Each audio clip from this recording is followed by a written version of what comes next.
আসসালামু আলাইকুম। নতুন আরেকটি ভিডিও নিয়ে আসলাম। দেখেন, এই যে এইখানে এক বস্তা ধানের রাখছি।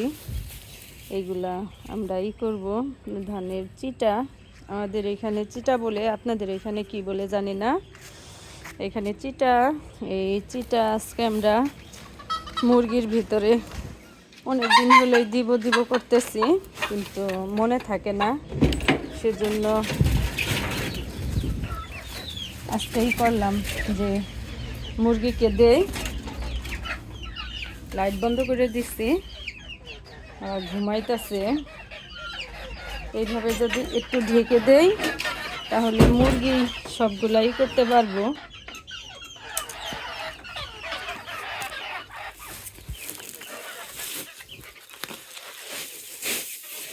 হ্যাঁ, এইখানে ওরাই পুরাটাই করে নিব হাসলিয়ে।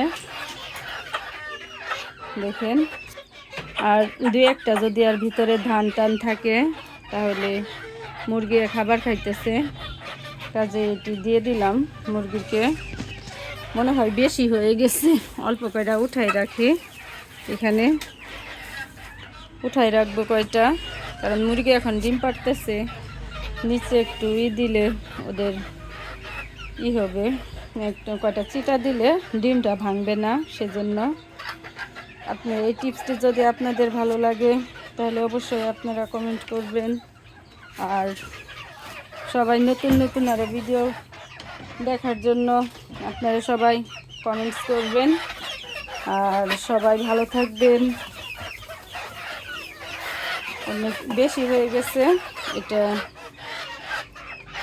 আমাদের চ্যানেলটি সাবস্ক্রাইব করে দিবেন। এখান থেকে অর্ধেক উঠায় ফেলবো, কারণ ঘর তো ছোটো, এতগুলা দিয়ে দরকার নাই। ছোটো ঘরে উঠায় ফেলবো। আর এইভাবে রাখলে ওরা হাসলিয়ে আপনার সবগুলা সারা ঘর করে ফেলবে, আমার কোনো কিছু করতেও হবো না।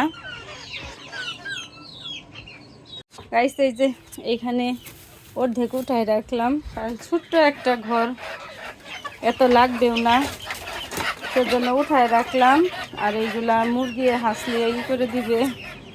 ওরা দুই একটা ধান যদি থাকে আর ভিতরে ওরা খাবে, আর ওরা হাসলে এই সারা করে ফেলবে, আমার কোনো কিছু করতেই হবে না। এই যে দেখেন, হাসলানো শুরু করে দিচ্ছে অলরেডি। আর আপনারা সবাই ভালো থাকবেন, দোয়া রাখবেন। চ্যানেলটি ভালো লাগলে সাবস্ক্রাইব করে দিবেন। আর সবাই ভালো থাকবেন। ওই যে দেখেন হাসলাইতেছে। হ্যাঁ, সবাই ভালো থাকবেন। আল্লাহ হাফেজ।